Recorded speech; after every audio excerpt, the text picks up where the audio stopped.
오늘의 주요 뉴스입니다. 한국은행이 올해 경제 성장률 전망치를 2.9%에서 2.7%로 석 달 만에 또 낮췄습니다. 경기 둔화 우려에 일단 기준금리를 동결했지만 다음 달엔 인상 가능성이 커 보입니다.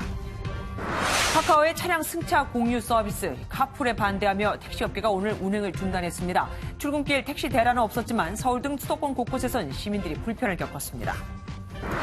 야당 의원들이 서울교통공사의 채용 비리에 대해 수사 의뢰하라고 압박하자 박 시장은 감사원 감사에서 비리가 드러나면 고발하겠다고 말했습니다. 한국당은 교통공사 노조가 쉬운 시험을 유도하고 노사 특별합의서를 작성한 게 아니냐는 의혹도 제기했습니다. 교육당국이 사립유치원의 감사 결과를 실명으로 공개하기로 했습니다. 명품 가방 등 7억 원을 부정 사용한 것으로 드러난 경기도 동탄의 환희 유치원장은 학부모들 앞에서 공개 사과했습니다. 문재인 대통령이 성베드로 대성당에서 한반도 평화를 위한 미사 뒤 종전선언을 통한 냉전체제 해체를 강조했습니다. 현재 진행 중인 교황과의 단독 면담에서는 교황을 평양에 초청하겠다는 김정은 위원장의 뜻을 전할 예정입니다. 설악산에 겨울의 시작을 알리는 첫눈이 왔습니다. 탐방객들은 겨울의 첫눈과 가을 단풍을 함께 즐겼습니다.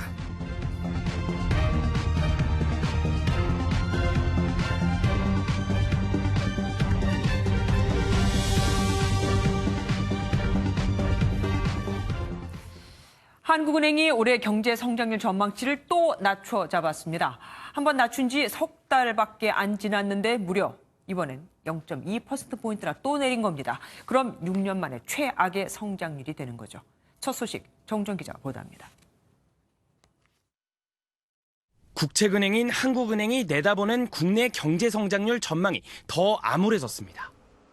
1월만 해도 올해 3% 성장을 전망했지만 지난 7월 2.9%로 낮추더니 10월 들어선 0.2%포인트 떨어진 2.7%로 발표했습니다.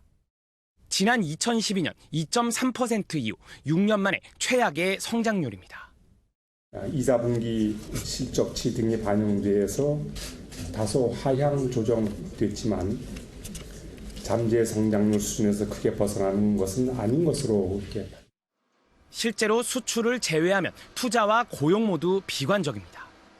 설비 투자는 6개월 연속 마이너스 행진이고 특히 올해 취업자 증가 전망은 올 초 30만 명에서 이번 달엔 9만 명으로 추락했습니다.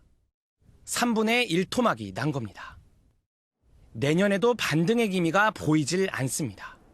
내년 성장률 전망치 역시 기존의 2.8%에서 2.7%로 낮췄습니다. 올해 좋지 않았던 내수 경기 흐름이 내년에도 지속이 될 것 같고요. 내년에 반도체 경기가 꺾이면서 외수 경기도 좋지 않을 것으로 예상이 되면서 여기에 미중 무역 분쟁과 신흥국 금융 불안 등 대외 불안 요소도 여전해 한국 경제가 침체의 늪에 빠져들 것이란 우려가 나옵니다. MBN 뉴스 정주영입니다. 한국은행이 성장률 전망치를 낮춘 건 올 들어서만 두 번째입니다. 이미 금리 인상 쪽으로 깜빡이는 켜놨는데 금리를 올릴 만큼 경제 상황이 탄탄하지 못하다는 거죠. 그래서 금리도 1.5%로 동결했습니다. 하지만 금리 인상 신호는 더 강해졌습니다. 소득보다 빠른 가계부채 증가세나 계속 벌어지는 한미 금리 차를 고려해야 하기 때문이죠. 그래서 올해 마지막 금통위 11월엔 금리를 올릴 가능성이 한층 커졌는데 대출자들의 걱정이 이만저만이 아닙니다. 금리는 한 번 올리면 연달아 올리는 경향이 있거든요. 이기종 기자가 보도합니다. 10월 금융통화위원회에서 7명의 금통위원 가운데 금리를 올려야 한다고 주장한 위원은 2명. 3번 연속 인상 의견이 나왔고 그 수도 2명으로 늘었습니다. 시중에 돈을 얼마나 풀지 신중히 판단하겠다는 기존 입장에서 신중 문구도 사라졌습니다. 여기에 이전보다 금융안정에 역점을 둬야 할 시점이라는 이주열 총재의 발언까지 언제든 금리를 올릴 수 있다는 의미입니다. 미국이 12월에 또 금리를 올리면 한미 간 금리 차가 1%포인트까지 벌어져 자본 유출이 본격화될 수 있다는 우려도 11월 인상설을 뒷받침합니다. 전문가들은 금리가 한 번 오르기 시작하면 연이어 오르는 경향이 있어 대출자들의 대비가 필요하다고 조언합니다. 당장 불필요한 부채 규모를 줄이고 고정금리부 대출을 적극적으로 활용하는 노력이 필요할 것으로 보이고요. 제2금융권에 고금리 대출이 있다면 우선 갚아나가고 불가피하게 대출이 필요하거나 기존 대출을 연장할 때는 변동금리 대신 고정금리를 이용하는 방안을 고민해 볼 필요가 있습니다. MBN 뉴스 이기종입니다. 카카오가 차량 승차 공유 서비스인 카풀을 도입하기로 하자 택시업계가 오늘 하루 운행을 중단하고 대규모 반대 집회를 열었습니다. 우려했던 출근길 택시 대란은 없었지만 곳곳에서 애꿎은 시민들만 불편을 겪었습니다. 김지영 기자입니다. 오전 8시 30분 서울역 택시 승차장. 손님들이 하염없이 택시를 기다립니다. 길게 늘어선 줄과 반대로 택시는 드문드문 한 대씩 들어오는 게 전부입니다. 택시가 너무 안 잡혀가지고 건너오면은 택시 잡힐까 해가지고 이쪽으로 넘어와서 지금 줄이 계속 안 빠지더라고요. 운행 중단 안내문이 붙은 수원역의 한 택시 승차장도 평소와 달리 텅 비었고 대신 버스 정류장이 승객들로 붐볐습니다. 택시업계가 오늘 하루 운행 중단에 나서면서 애꿎은 시민들이 불편을 겪은 겁니다. 스마트폰 앱에서 몇 차례나 택시를 불렀지만 이렇게 호출 가능한 택시가 없다는 메시지만 계속해서 나타났습니다. 이번 파업은 카카오가 차량 승차 공유 서비스인 카풀 앱을 출시하자 택시업계가 반발하면서 이루어졌습니다. 전국 각지에서 모여든 6만여 명의 택시 운전사들은 광화문 광장에 모여 대규모 반대 집회를 열었습니다.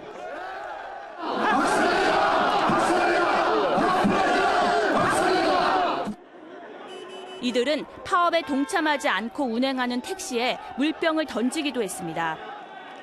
택시기사들의 운행 중단은 내일 새벽 4시까지 이어지면서 오늘 밤 귀갓길도 시민들의 불편이 예상됩니다. MBN 뉴스 김지영입니다. 카풀 서비스가 등장하면 이용자에게는 좋을 것 같죠.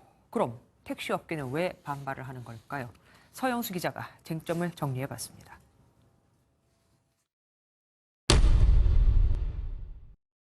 카풀 업계가 내세우는 취지는 카풀 확대로 출퇴근 시간대의 승차난을 해소하자는 겁니다. 카카오 측은 지난달 20일 출근 시간대에 배차된 택시는 호출 대비 20%에 불과할 정도로 택시가 부족해 카풀이 승차난을 해소할 수 있다고 주장합니다.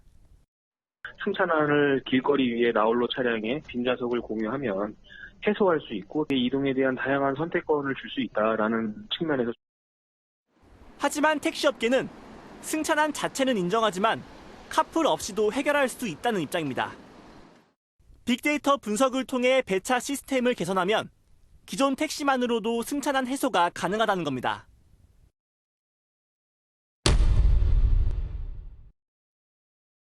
택시업계는 이미 택시 공급이 과잉인 상황에서 카풀은 택시기사들의 생존권을 위협한다고 주장합니다. 택시업계는 카풀로 고객이 60%가량 줄고 하루 평균 178억 원의 영업 손실이 발생할 것으로 추산하고 있습니다. 그렇게 되면은 장거리 가는 사람이 다 없어지고 그러니까 우리한테는 생존권이 달려 있는 거죠. 반면 카풀업계에서는 출퇴근 목적에 맞게 이용하도록 하면 택시업계와 충분히 공생이 가능하다고 맞서고 있습니다.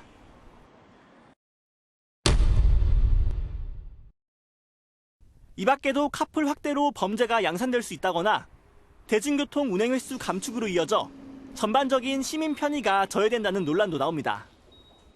하지만 이를 중재해야 할 정부가 사실상 손을 놓고 있어 양측의 갈등 속에 시민만 골탕을 먹고 있습니다. MBN 뉴스 서영수입니다. 대학판 숙명여고 사태라고 해야 할까요? 국립대인 서울과학기술대 교수가 자기 수업을 들은 아들에게 매 학기 A+ 학점을 준 사실이 드러났습니다. 학기당 3과목 이하를 주로 맡았던 이 교수는 아들 편입에 맞춰서 담당 수업을 5개로 늘렸다가 아들 졸업 이후 다시 또 줄였습니다. 오태훈 기자입니다. 지난 2014년 A 교수의 아들 B 씨는 아버지가 일하는 서울과학기술대학 전기정보공학과에 편입했습니다. 다른 전공 출신이었지만 3명의 심사위원으로부터 평균 96점을 받았고 공동 2등으로 합격했습니다. 당시 입학관리처는 자녀 등 친인척 여부를 신고하라고 했지만 A 교수는 신고하지 않았습니다. 그렇게 입학한 후 B 씨는 매 학기 2과목씩 아버지 강의를 수강했고 8차례 A+ 학점을 받았습니다. 이에 A 교수는 자녀의 취업을 위해 공부를 많이 시켰다며 성적 부여 과정에 부정한 방법을 쓰지 않았다고 학교 측에 밝혔습니다. 이미 우리 대학에서는 4일날 이 내용을 인지를 했어요. 10월 4일날. 바로 다음날 우리가 특별감사반을 꾸렸습니다. 이뿐 아니라 한 직원의 3 자녀가 모두 학교 직원으로 근무 중이거나 했던 것으로 드러나 학교 측은 자체 감사를 진행하고 있습니다. 최근 5년간 이 학교에서는 26명의 친인척이 교원 등으로 재직하고 있는 것으로 나타났습니다. 숙명여고와 같은 사태가 국립대에서도 일어나서 너무 안타깝습니다. 좀 더 강력한 상피제 등의 제도 개선이 이루어져야 할 것으로. MBN 뉴스 오태윤입니다. 순간적으로 보행자나 자동차 사고를 유발할 수 있는 긴급 복구가 필요한 싱크홀이 서울에만 187곳이나 있습니다. 서울은 그나마 실태 파악이라도 했죠. 다른 지자체는 복구는커녕 얼마나 되는지 숫자도 파악 못하고 있습니다. 김문영 기자가 단독 보도합니다. 땅속 깊숙이 시커먼 구멍이 보입니다. 탐사 차량을 타고 이동하다가 싱크홀을 발견하고는 직접 깊이를 파악한 결과입니다. 눈으로 보이지 않지만 이곳 30cm 밑엔 세탁기만한 크기의 구멍이 있습니다. 차 바퀴가 빠져 자칫 추돌 사고로 이어질 위험이 있는 곳입니다. 서울시가 지난해 실태 조사를 벌인 결과 면적이 넓거나 깊이가 상당해 긴급 복구와 우선 복구가 필요한 것으로 확인된 싱크홀만 187곳에 달했습니다. 지역별로는 동대문구와 양천구, 서초구에서 복구가 시급한 싱크홀이 다수 발견됐습니다. 싱크홀이 생기는 주요 원인은 지하 매설물 때문인데 구도심을 중심으로 문제가 발생하는 경우가 많습니다. 노후된 하수관이 파손돼서 글로 이제 흙이나 이런 물 같은 게 유출이 되면서 발생된 경우가 많았습니다. 또 한 측면에서는 지하철 공사라든지 대형 건축물 공사 같은 공사장 주변에서 발견된 것들이 한 20% 정도를 차지하고 있습니다. 서울시의 경우 그나마 실태 조사와 함께 긴급 복구가 이루어지고 있지만 다른 지자체는 현황조차 제대로 파악하지 못하고 있는 것이 현실입니다. 전국에 수만 킬로에 달하는 것을 조사해서 싱크홀을 찾아야 하기 때문에 관련한 예산을 좀 더 확대하고 또 조사 로드맵을 보강하는 것이 필요합니다. MBN 뉴스 김문영입니다. 정부가 주최하는 시상식이라 무료로 들어갈 수 있는데 이 입장권이 100만 원이 넘게 거래되고 있습니다. 방탄소년단이 오기 때문이라고 합니다. 하지만 관련 법안이 없어서 달리 처벌도 못합니다. 조희로 기자입니다. 대중문화예술인들의 사회적 위상을 높인 노력과 성과를 격려하기 위해 지난 2010년부터 시작된 대중문화예술상 시상식. 정부 행사인 만큼 티켓은 홈페이지를 통해 선착순으로 무료 배포됩니다. 그런데 올해 이 시상식에서 방탄소년단이 화관 문화훈장을 받는다는 소식이 알려지면서 티켓을 터무니없이 비싼 금액에 파는 암표상들이 등장했습니다. 실제로 한 온라인 티켓 거래 사이트에서는 공짜 티켓이 150만 원에 판매되고 있었습니다. 정부가 하는 무료 행사인데요. 지금 암표가 150만 원에 팔리고 있어요. 상장을 받으러 오는 것인데도 무료 행사에 150만 원의 암표가 팔리고 있습니다. 온라인 암표상들은 프리미엄을 뜻하는 풀미라고 불리는데 공연을 주최하는 문화체육관광부도 달리 방법이 없습니다. 이제 온라인 판매 등에 대해서 이제 그 법안들을 논의를 통해서 이제 법안 이제 통과하는 데 같이 이제 협조하고 검토하고 있는 그런 단계. 최근에는 한 남성이 있지도 않은 방탄소년단 콘서트 티켓을 허위로 판매해 1,300만 원을 가로채기도 했습니다. 아이돌 스타들의 인기에 편승하는 얌체족들의 애꿎은 팬들만 피해를 입고 있습니다. MBN 뉴스 조희로입니다. 서울고법과 서울중앙지법에 대한 국정감사도 파행을 빚었습니다. 제주 강정마을 해군기지와 관련해 강제조정 결정을 내린 부장판사를 부르느냐 마느냐를 놓고 여야가 부딪힌 겁니다. 유호정 기자입니다. 국감은 초반 예상대로 사법농단 수사와 관련한 법원의 이단 영장 기각에 초점이 모아졌습니다. 법 앞에 만인이 평등하다는 격언이 있지만 이는 법관들에게만 해당되는 것 같습니다. 하지만 금세 뜻하지 않게 강정마을이 발목을 잡았습니다. 해군의 강정마을 구상권 청구 소송에서 주민들에게 유리한 강제 조정을 내린 판사 소환을 놓고 여야가 정면 충돌한 겁니다. 판사가 국민의 혈세 수백억을 날리는 이 상황에 대해서 저희들이 한마디도 물어볼 수 없다면 그럼 국감을 왜 합니까? 판사가 한 명 나오면 그다음부터는 안 나오는 사람은 그 자체로 어떤 낙인이 찍히는 겁니다. 법사위원회가 재판에 관여하려고 한다는 괜한 오해를 받을 수 있다고 생각합니다. 급기야 한국당 소속 여상규 법사위원장이 해당 부장판사를 참고인 출석시키겠다고 하자 고성이 오갑니다. 동네 반상회를 하더라도 원칙이 있는 겁니다. 근데 적어도 대한민국 국회 법제사법위원장께서 그렇게 운영하면 저는 여상규 법사위원장에 대한 권한과 그걸 인정할 수 없습니다. 여기서 이순석 의원하고 논쟁할 시간 없으니까 입 닫으세요. 그리고 이 회의 진행은 내가 하는 겁니다. 법에 위반한다니까요, 그게요. 뭐가 위반돼요, 뭐가? 결국 민주당 의원들이 모두 퇴정하면서 법사위 국감은 또 파행을 빚었고 사법농단 등 주요 현안에 대해서는 오후 늦게에서야 감사가 재개됐습니다. MBN 뉴스 유호정입니다. 문화체육관광위원회의 국감에선 개량 한복에 이어 오늘은 태권도복이 등장했습니다. 다 같이 가을 야구를 관람하겠다는 공약도 나왔습니다. 국감 이모저모 조창훈 기자가 모아봤습니다. 개량 한복을 입고 나타난 국회의원들로 화제가 됐던 국회 문화체육관광위원회 국정감사장. 오늘은 바른미래당 이동섭 의원이 금색 수가 놓인 태권도복을 입고 등장했습니다.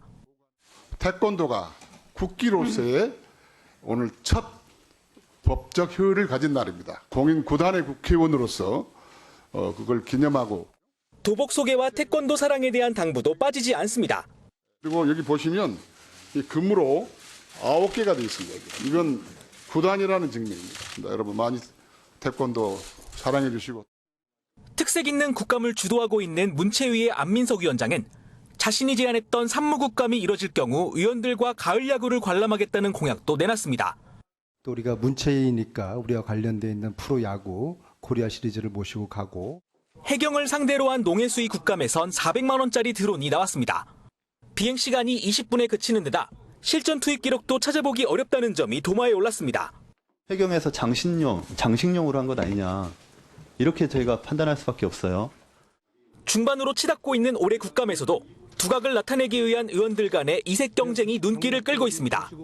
MBN 뉴스 조창훈입니다. 교육부가 사립유치원의 감사 결과를 오늘 25일까지 각 교육청 홈페이지에 실명으로 공개하고 내년 상반기까지 종합감사를 벌이겠다고 하죠. 폐원을 거론하며 학부모를 불안하게 하는 사립유치원에 대해서는 결코 묵과하지 않겠다고도 밝혔습니다. 서동균 기자입니다. 교육부가 오늘 전국 시도교육청 부교육감 회의를 열고 사립유치원의 감사 결과를 실명으로 공개하기로 했습니다. 사립유치원의 비리 행위는 국민의 상식과 맞서는 일이며 절대 용납할 수 없는 일입니다. 정부는 무관용의 원칙으로 단호하게 대처해 나갈 것입니다. 오는 25일까지 전국 교육청 홈페이지에 공개될 내용은 2013년부터 2017년까지 각 시도교육청별 유치원 감사 결과. 현재는 부산과 울산을 포함한 6개 교육청을 제외하고 나머지 11개 교육청은 기관명을 공개하고 있지 않습니다. 교육부는 또 내년 상반기까지 시정 조치를 제대로 이행하지 않거나 신고가 들어온 유치원 등을 상대로 종합감사도 벌이기로 했습니다. 이와 별도로 내일부터는 유치원 비리신고센터를 운영할 계획입니다. 교육부는 사립유치원들의 폐원과 휴업에 대해서도 엄정 대응을 예고했습니다. 아이들의 교육권을 침해하는 행위는 엄단 조치할 것입니다. 특히 유치원 폐원은 유아교육법상 교육청의 인가 사항으로 교육부는 유치원 국가 회계 시스템 도입 등 종합대책은 추가 협의를 거쳐 다음 주에 발표하기로 했습니다. MBN 뉴스 서동균입니다. 한국유치원총연합회는 사립유치원 전체가 비리 집단으로 매도되고 있다며 억울하다는 입장을 거듭 내놨습니다. 명품 가방 등에 7억 원을 부정 사용한 것으로 드러난 경기도 동탄의 환희 유치원장은 학부모들 앞에서 뒤늦게 공개 사과했습니다. 전남주 기자입니다. 사립유치원 77%를 회원으로 둔 한국유치원 총연합회. 현재 비대위 체제로 꾸려진 한유총은 교육부 발표에 사립유치원 전체가 비리 집단으로 매도되고 있다며 억울하다는 입장을 내놨습니다. 비리라는 꼬리표를 달려면 사법 처리가 되는 정도에 이르러야지 단순 행정착오를 비리로 매도해선 안 된다는 겁니다. 하지만 정부의 강경 대응 방침과 여론을 의식해서인지 집단 휴원 카드는 꺼내들지 않았습니다. 이에 앞서 명품 가방 구입 등 7억 원가량을 부정 사용한 것으로 드러난 경기도의 환희 유치원장도 운영을 함께해온 두 아들과 함께 뒤늦게 공개 사과했습니다. 200명이 넘는 학부모들 앞에서 허리를 숙이고 눈물을 흘렸습니다. 죄송합니다. 남은 세월 반성하면서 살겠습니다. 이 아이들한테 미안합니다. 하지만 사흘 전 학부모들이 항의차 몰려오자 구급차를 타고 도피했던 원장에 대해 학부모들은 분노를 쉽게 가라앉히지 못합니다. 눈 좀 뜨세요. 눈 뜨고 얘기하세요. 안 들려요. 환희 유치원은 원장을 새로 공개 채용하는 한편 학부모들의 경영 정상화 요구를 받아들이기로 했습니다. MBN 뉴스 전남주입니다. 사립유치원 비리 명단 공개 닷새 만인 그제 한국유치원 총연합회는 대국민 사과를 했었죠. 그런데 사과를 하기 전 내부 대책회의 내용이 MBN 카메라에 잡혔는데 여기서는 좀 다른 입장을 보였습니다. 이혁근 기자가 보도합니다. 공금을 쌈짓돈처럼 써온 일부 사립유치원의 행태가 공개되자 닷새 만에 사과에 나선 한국유치원 총연합회. 큰 심려를 끼쳐드린 것에 대해 이유 여하를 막론하고 송구스러운 마음을 감출 수가 없습니다. 그런데 고개를 숙이기 바로 전 내부 대책회의 분위기는 사뭇 달랐습니다. 사립유치원은 사실은 학부모한테 평가를 받는 거지 정부에 의해서 평가받는 게 아니라고 생각합니다. 회의 중간 내부 자료라고 강조하더니 드립니다. 이 자료는 기자분들 불러가지고 이야기할 자료가 아니에요. 우리도 지금 사립유치원에 갈갈이 찢겨가니까. 말미엔 감사 내용에 불만이 있으면 감사 확인서에 서명하지 말자는 듯한 의견도 모읍니다. 그 확인서 의미는 내가 감사를 받았고 그거에 대해서 100% 동의한다는 의미입니다. 그래서 그 앞에 그 감사했던 내용 자체가 여러분들이 문제가 있다고 생각하면 확인서를 안 써도 된다 안 된다? 된다. 확인서. 앞에선 사과, 뒤에선 사뭇 다른 입장을 내비친 한유총에 대해 비판의 목소리가 높아지고 있습니다. MBN 뉴스 이혁근입니다. 고령화가 가속화되면서 요양시설에 대한 수요가 늘고 있지만 어찌된 일인지 최근 10년간 민간시설의 폐업률이 50%를 넘습니다. 장기 요양시설의 80%가 이 민간시설인데도 말이죠. 이유를 박자은 기자가 알아봤습니다. 3년째 요양시설에 부모님을 모시고 있는 김모 씨는 최근 시설이 폐업을 앞두고 있어 막막합니다. 지금 잘하고 있는데 보호자들은 다 문을 닫으면 황당하지. 김 씨와 같은 사람은 주변에서 쉽게 찾아볼 수 있습니다. 최근 몇 년간 매년 2천여 곳의 민간 장기 요양 기관이 설립되지만 역시 비슷한 2천여 곳이 문을 닫고 있습니다. 지난 10년간으로 보면 폐업한 기관 수가 신설된 곳의 50%를 넘어섰습니다. 재정난으로 인한 폐업이 90% 이상인데 이유 중 하나는 6년 전 도입된 정책에 있습니다. 당시 정부가 비영리 기관인 사회복지법인에 적용하던 회계 규칙을 민간시설에도 적용하기 시작한 겁니다. 사회복지시설의 재무회계 투명성을 높이기 위하여 일반적인 사회복지시설을 설치 운영하는 자에게도 이를 따르도록 하는. 수익으로 잡히는 건 인건비, 운영비 등을 쓰고 남는 기타 전출금이라는 항목뿐인데 이마저도 적자인 경우가 많습니다. 기관이 운영하는 데 맞는 그런 재무회계 규칙을 만들었으면 지 아무도 얘기 안 했을 거예요. 작은 시설은 할 수가 없는 거더라고요. 투자된 비용에 대해서는 원금 상환 및 이자 상환도 할 수 없도록 돼 있어요. 수익성 없이 기관을 운영한다는 것은 이거는 좌절감을. 인구 고령화로 요양시설에 대한 수요가 늘고 있는 상황에선 민간 시설에 대한 차등 적용이 필요하다는 목소리입니다. 앞으로 획일적인 그런 회계 규칙보다는 민간 요양시설에 맞는 그러한 어떠한 재무회계 규칙이 마련돼야 된다. 주무부처인 보건복지부도 이러한 문제를 인지하고 있는 상황. 80%에 달하는 민간 요양시설을 활용하기 위한 보완책이 필요하다는 지적입니다. MBN 뉴스 박지안입니다. 얼마 전 서울 강서구 한 PC방에서 발생한 살인 사건의 내막이 알려지면서 청와대 국민청원이 하루 만에 35만 명을 넘었습니다. 피의자의 엄벌을 촉구하는 목소리와 동시에 경찰의 부실한 초동 대응이 논란이 되자 경찰이 직접 해명을 했습니다. 기자들을 불러서 당시 CCTV를 보여준 겁니다. 안병욱 기자입니다. 서울 강서구의 한 PC방에서 살인 사건이 발생한 건 지난 14일 오전. 자리 청소와 요금 환불 문제로 시비가 붙어 손님이었던 김모 씨가 아르바이트생 신모 씨를 흉기로 찔러 살해한 겁니다. 그 사람이 2월 달에 마지막으로 만났었다가 한 달에 그렇게 돌아가서.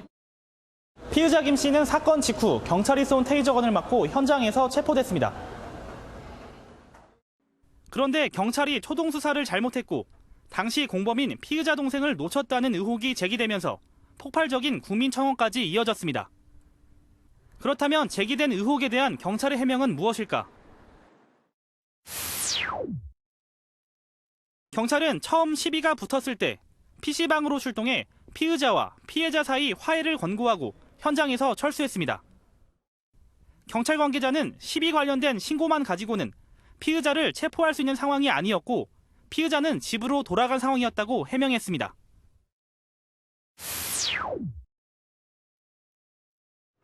사건 발생 당시 동생이 피해자 동선을 미리 파악하고 피해자의 팔을 붙잡아 범행을 도왔다는 의혹에 대해서도 경찰은 동생은 싸움을 말리려고 피해자의 팔을 붙잡은 것이라고 해명했습니다. 또 목격자 등의 증언을 종합했을 때 동생을 공범으로 볼 만한 가능성은 적다고 덧붙였습니다. 다만 동생의 행동을 놓고 논란이 이어지는 만큼 경찰은 동생의 살인방조 혐의에 대해선 수사를 이어가겠다는 방침입니다. MBN 뉴스 안병욱입니다. 추석 연휴 동안 배를 눌러봐서 사람이 없는 걸 확인하고는 집을 턴 절도범이 붙잡혔습니다. 10km를 신호와 차선을 무시한 채 무섭게 질주하다가요. 노태영 기자입니다. 대낮 서울 시내의 한 사거리입니다. 검은색 승용차가 신호를 무시한 채 그대로 질주합니다. 중앙선을 침범해 마주오던 차량을 아슬아슬하게 피해가고 횡단보도를 건너던 보행자들까지 칠 뻔합니다. 10차례에 걸쳐 빈집을 털며 4천만 원 상당의 금품을 훔친 배모 씨가 경찰 추적을 피해 최고 시속 100km를 넘나들며 도주하는 모습입니다. 배 씨는 결국 이곳 막다른 아파트 주차장에 이르러서야 멈춰섰습니다. 범행 당시 이용된 렌터카의 행적을 추적하던 경찰이 차량을 발견해 15분간 10km나 뒤쫓은 끝에서야 배 씨를 검거한 겁니다. 배 씨는 추석 연휴와 공휴일에 초인종을 눌러 사람이 없는 걸 확인하는 방식으로 강남구와 송파구 등의 빈집만을 노렸습니다. 노후화된 방범 창살을 손으로 잡아당기는 등 성교한 후에 집 안으로 침입하여 지난해 9월 출소한 배 씨는 마땅한 직업이 없자 도박 자금과 생활비를 마련하기 위해 범행을 저지른 것으로 확인됐습니다. 경찰은 절도 혐의로 배 씨를 구속했습니다. MBN 뉴스 노태현입니다. 오늘 새벽 부산에서도 도난 차량과 경찰 간에 쫓고 쫓기는 추격전이 벌어졌습니다. 순찰차 16대가 출동했는데 잡고 보니 무면허의 10대였습니다. 안진우 기자입니다. 도난 차량을 발견한 경찰이 승용차를 뒤쫓기 시작합니다. 도주 차량은 신호를 무시하고 교차로를 질주합니다. 중앙선을 넘어 신호 대기 중인 차를 아슬아슬하게 비켜가는 등 고개 운전이 이어집니다. 남녀 3명이 탄 차량을 쫓는 추격전이 부산 도심 한복판에서 벌어진 겁니다.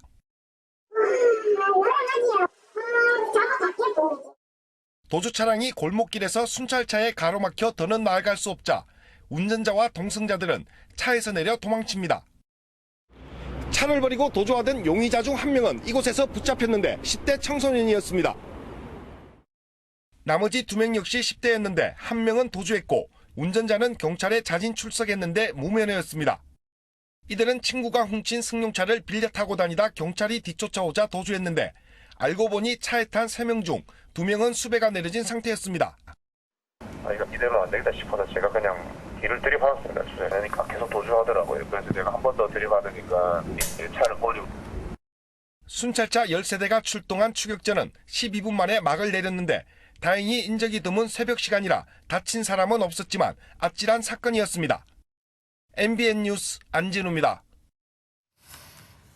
술을 마시고 운전을 하다 사고를 낸 채 차에서 잠이 든 20대 남성이 자신을 구조하러 온 구급대원을 차로 들이받았습니다. 음주운전이 걸릴까 봐 그런 건데 구급대원은 장기가 손상될 정도로 크게 다쳤습니다. 심우영 기자입니다. 구급차에서 내린 119 구급대원이 가드레일을 들이받고 서 있는 차에 접근하는 그 순간 갑자기 승용차가 돌진하더니 구급대원과 구급차를 그대로 들이받습니다. 강한 충격에 구급차가 계속 밀려나가자 경찰이 황급히 쫓아갑니다. 지난달 16일 새벽 5시쯤 경북 칠곡군의 한 도로에서 20대 남성이 술에 취한 채 운전하다 가드레일과 충돌했습니다. 사고를 내고도 태연히 차에서 잠이 든 이 남성은 119 구급대원과 경찰이 구조에 나서자 자신의 승용차로 들이받고는 달아나려 했습니다. 가드레일을 혼자 충격을 주고 섰는 바에 도망이라고 할까 하여튼 그런 식으로 이제 그 출발을 이제.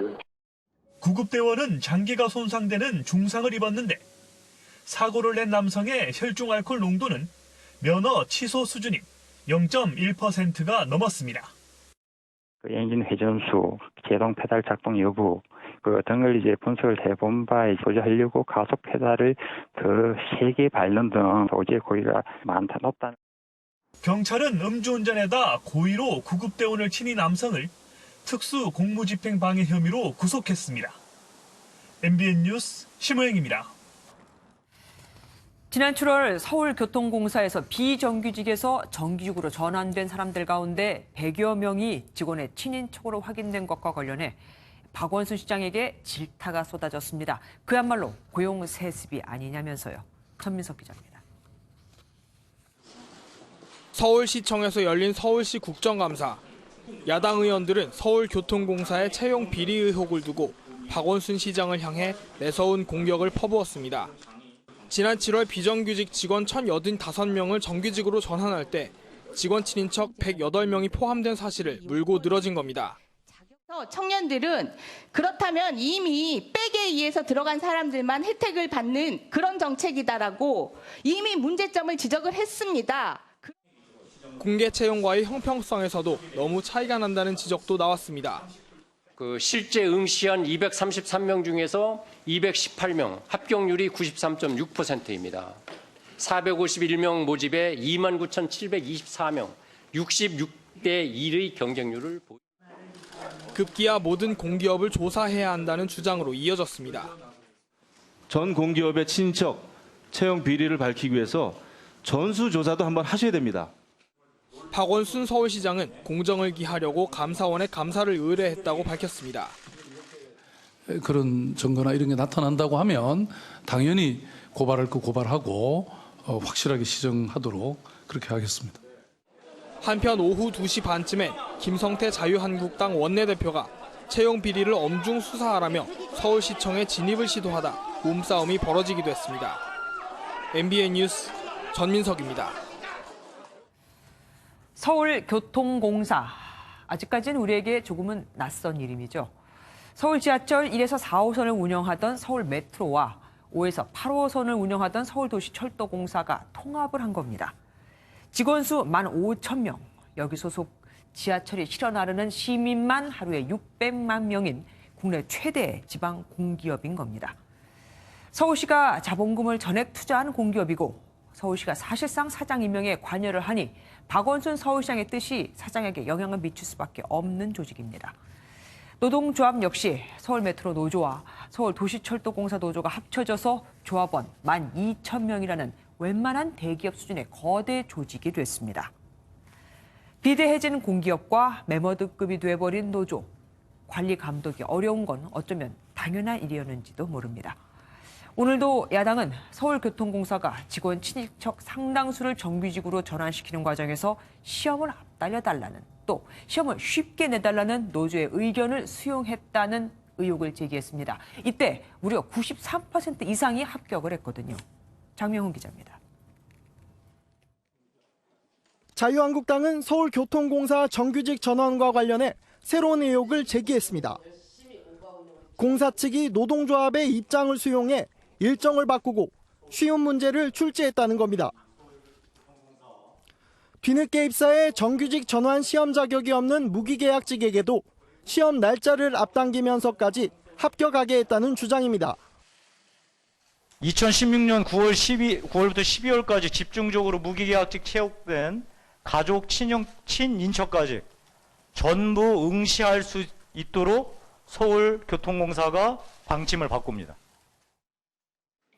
합격률이 무려 93.6%에 달한다며 시험 문제 역시 터무니없이 쉬웠다고 덧붙였습니다. 또 공사 측은 농성을 한 민주노총 측 노조와는 추가 시험을 약속하고는 소수인 한국노총 측과는 미합의하는 이중합의 의혹도 제기했습니다. 불거진 의혹에 대해 노조 측은 내부 논의 중이라고 밝혔습니다. 그 관련해서 좀 준비 중인데요. 내일이나 다음 주 월요일 날이나 후속 조치를 낼 거예요. 의혹에 대한 노조 측의 명확한 입장 표명이 없는 가운데 논란은 당분간 계속될 것으로 보입니다. MBN 뉴스 장명훈입니다.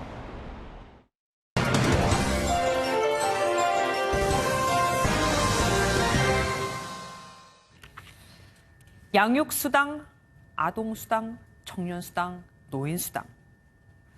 정부와 지자체가 개인에게 일정 금액을 지원하는 각종 수당은 요즘 그야말로 핫한 정책이죠. 어제도 서울시 교육청이 또 하나의 새로운 수당 정책을 발표했습니다. 만 9세부터 18세 청소년들 중에서 취학을 미뤘거나 제적당한 또는 자퇴한 아이들에게 내년부터 매달 현금을 준다는 내용입니다. 금액은 매달 20만 원씩 연간 240만 원. 지원 대상도 점점 넓혀나가기로 했습니다. 서울시 교육청이 정책으로 현금을 주겠다는 건 그만큼 재정이 충분하다는 의미겠죠. 하지만 그 돈은 교육청 돈이 아닙니다. 국민들의 주머니에서 나온 세금이죠. 그리고 어떤 세금이든지 어디에 얼마나 어떻게 썼는지 감사는 반드시 받아야 합니다. 감사가 이루어지지 않았을 때 어떤 일이 벌어지는지는 최근 드러난 사립유치원의 비리 사태가 너무나 잘 보여주고 있죠. 그런데 서울시 교육청은 매년 수억 원이 들어가는 예산을 집행한다면서도 그것이 어디에 어떻게 사용되는지는 확인하지 않겠다고 합니다. 청소년을 믿겠다면서요. 지원금이 교육비로 올바로 사용됐는지 검증하는 건 아이들을 믿고 안 믿고의 문제가 아닙니다. 서울시 교육청이 지급하는 건 교육비고 교육비면 교육 목적에 맞게 사용됐는지 검토할 책임이 있는 겁니다. 그런데도 하지 않겠다는 건 책임을 지지 않겠다는 거 아닐까요? 꼭 필요한 아이들에게 이 세금이 쓰여져야 하는데 구체적인 수급 기준도 아직 없습니다. 신청을 받을 때 가정소득 수준 등을 따지지도 않는다니까 집안이 넉넉해서 유학을 준비하는 학생이나 교칙을 어겨서 퇴학당한 학생이 신청을 해도 걸러낼 시스템이 없다는 얘기입니다. 서울시 교육청은 이번 수당 정책으로 학교 밖 청소년들이 사회의 건강한 구성원으로 편입될 수 있다고 하지만 근본적인 문제는 그대로 방치한 채 아이들에게 돈을 쥐어주는 것만으로 과연 그게 가능할까요? 정말 아이들의 미래를 생각한다면 시간과 품이 아무리 많이 들더라도 청소년들이 왜 학교를 떠나는지 분석하고 원인을 해결하는 모습부터 보이는 게 순서일 겁니다. 뉴스 초점이었습니다.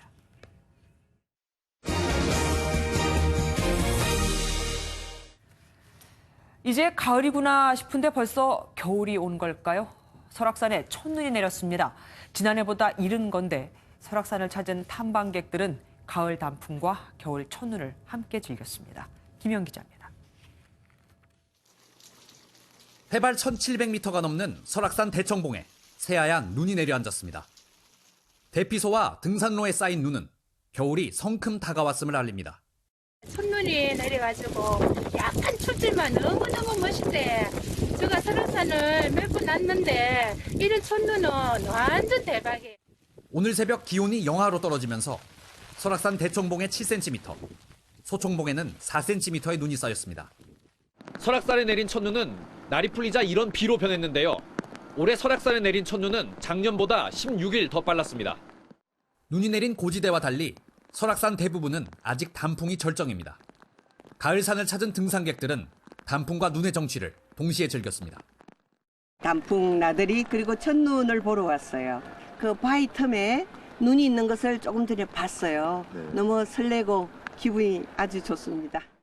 설악산에는 밤사이 1에서 3cm의 눈이 더 내릴 것으로 예상돼 흰색과 붉은색이 어우러진 풍경화는 더 짙어질 것으로 보입니다. MBN 뉴스 김현입니다. 문재인 대통령이 바티칸 교황청 성베드로 대성당에서 파격적인 환대를 받았죠. 바티칸 국무총리격인 국무원장이 한반도 평화를 위한 미사를 직접 집전하고 한국어로 환영을 했습니다. 송정 기자입니다.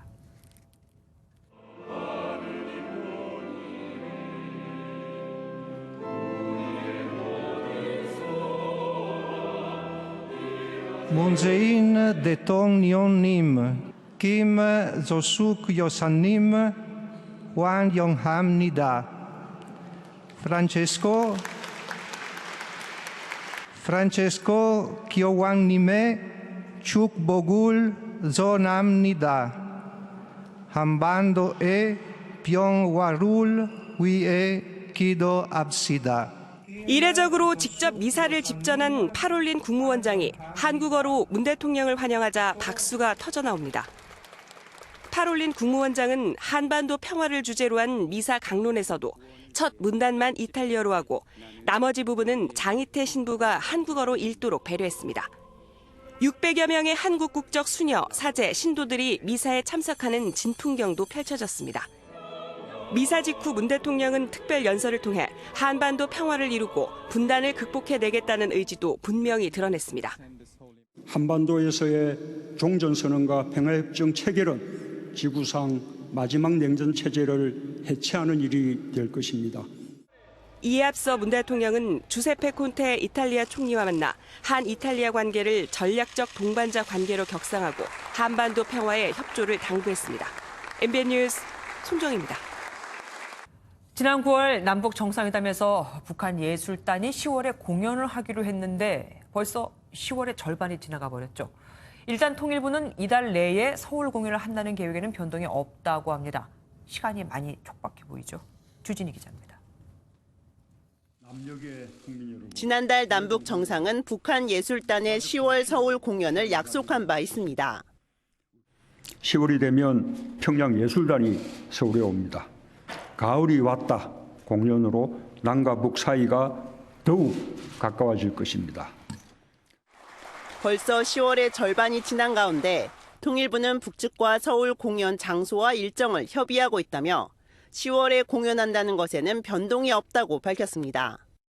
이에 시간이 부족하다는 지적이 나오자 진행 사항을 주시하고 있다며 여운을 남기기도 했습니다. 여기에 지방자치단체들은 북측의 공연 유치 의향을 적극적으로 피력하고 있어 지방 공연 가능성도 높아지고 있습니다. 가을이 왔다 그 공연을 우리 인천이 지금 만반의 준비를 다 해놓고 있습니다. 가을이 왔다를 광주에서 공을 많이 들여놨어요. 현재 통일부는 공연장을 돌아보는 등 지방 공연 가능성도 배제하지 않은 채 준비하고 있는 것으로 전해집니다. 시간이 얼마 남지 않은 만큼 평양예술단 공연은 내일 열릴 세 번째 남북 공동연락사무소장 회의에서 구체적으로 결정될 것으로 보입니다. MBN 뉴스 주유진입니다. 보수 대통합을 외쳤다가 대한애국당과 바른미래당 양쪽 모두에서 공격을 받은 자유한국당 김병준 비대위원장. 이번엔 황교안 전 총리와 접촉했다가 또 한 소리를 들었습니다. 정작 비대위 내부에서 입당 거부 목소리가 터져 나온 겁니다. 황 전 총리 입당에 대한 부정적인 목소리는 이번이 처음입니다. 이동석 기자가 단독 보도합니다. 김병준 자유한국당 비상대책위원장이 황교안 전 국무총리를 만난 사실이 알려지면서 그 내용에 관심이 쏠리고 있습니다. 김 위원장은 보수 재건 차원에서 만났다고 하지만 한국당 입당 등을 논의했을 것이란 관측이 나오고 있습니다. 제가 이야기 드리기에 적절치 않은 것 같습니다. 노 코멘트로 하죠. 하지만 정작 한국당 비대위에선 황 전 총리의 입당을 거부해야 한다는 목소리가 터져나왔습니다. 한 비대위원은 황교안 전 총리의 당대표 출마는 있을 수 없다며 출마 선언을 하기 전에 비대위 차원에서 막아야 한다고 쓴소리를 쏟아냈습니다. 홍준표 전 대표에 이어 황 전 총리 불가론이 나온 것은 이번이 처음입니다. 박근혜 정부 인사란 이유로 출마 자체를 막는 것은 문제라는 반론이 나오긴 하지만 비대위 의견이 엇갈리면서 김 위원장의 입장은 난감하게 됐습니다. 김 위원장은 제주도를 찾아 원희룡 지사를 면담했지만 원 지사 역시 도정에만 전념하겠다는 말로 보수 대통합에 유보적인 태도를 보였습니다. 당내에서조차 당권 유력 주자들의 거취를 놓고 의견이 엇갈리며 보수 대통합이 아닌 당내 화합이 우선돼야 한다는 목소리가 나오고 있습니다. MBN 뉴스 이동석입니다.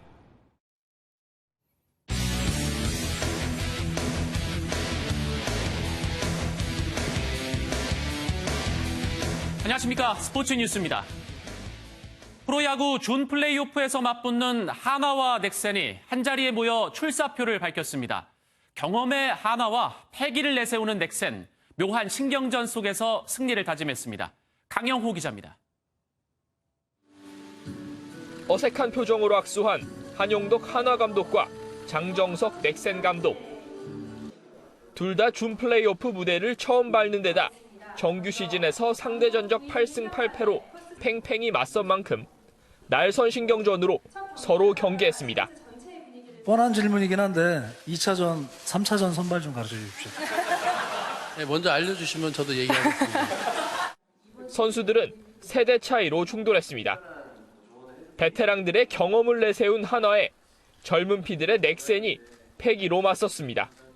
젊은 선수들이 많으면 실수를 하게 되면 위축이 됩니다. 큰 경기이기 때문에. 근데 베테랑들은 그걸 그냥 쉽게 넘어갈 수가 있거든요. 젊기 때문에 더 과감하게 할 수 있고 더 좋은 모습 보여줄 수 있을 거라고 생각하고. 기선제압을 노리는 두 팀은 각각 헤일과 해커, 외국인 에이스를 1차전 선발 투수로 내세웠습니다. 1차전 승리팀이 플레이오프에 진출할 확률은 85.2%. 준 플레이오프 시리즈의 향방을 결정할 1차전 승부에 대전이 달아오르고 있습니다. MBN 뉴스 강영호입니다.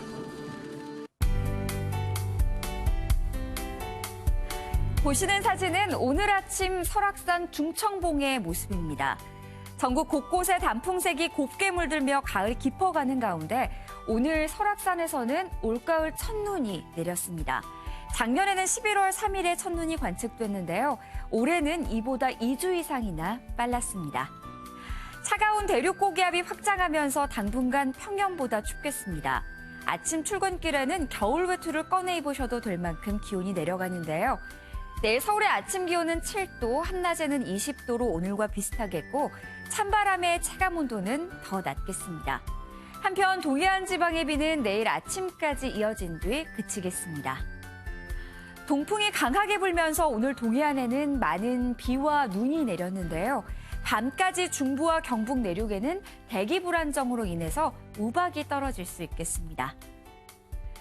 내일 중부지방 춘천 아침에 5도 선까지 떨어지겠습니다. 남부지방 광주의 한낮 기온은 20도, 대구는 19도 안팎으로 오늘과 비슷한 기온을 보이겠습니다. 경북 동해안에는 강풍특보가 내려졌는데요. 해안을 중심으로는 바람이 매우 강하게 불겠습니다. 이번 예보 기간 동안은 대체로 맑은 날씨가 이어지면서 대기가 점차 건조해지겠습니다. 날씨였습니다. 뉴스팔이 선정한 이 한 장의 사진입니다. 인도의 유명 힌두 사원에 여성 출입이 허용되자 보수 힌두교 수천 명이 시위에 나섰고 급기야 여성 신도를 폭행하기까지 했습니다. 이란도 사정이 비슷해서 40년 만에 축구 경기장에 여성 관중이 입장했는데 이란 검찰총장이 죄악이라며 법적인 처벌을 경고했죠. 세상은 뚜벅뚜벅 이렇게 앞으로 나아가고 있는데 교황이 북한에 갈 수도 있게 생겼는데 꼭 이렇게 발목 잡는 사람들이 있습니다. 뉴스파 여기서 마치겠습니다. 함께해 주신 여러분 고맙습니다.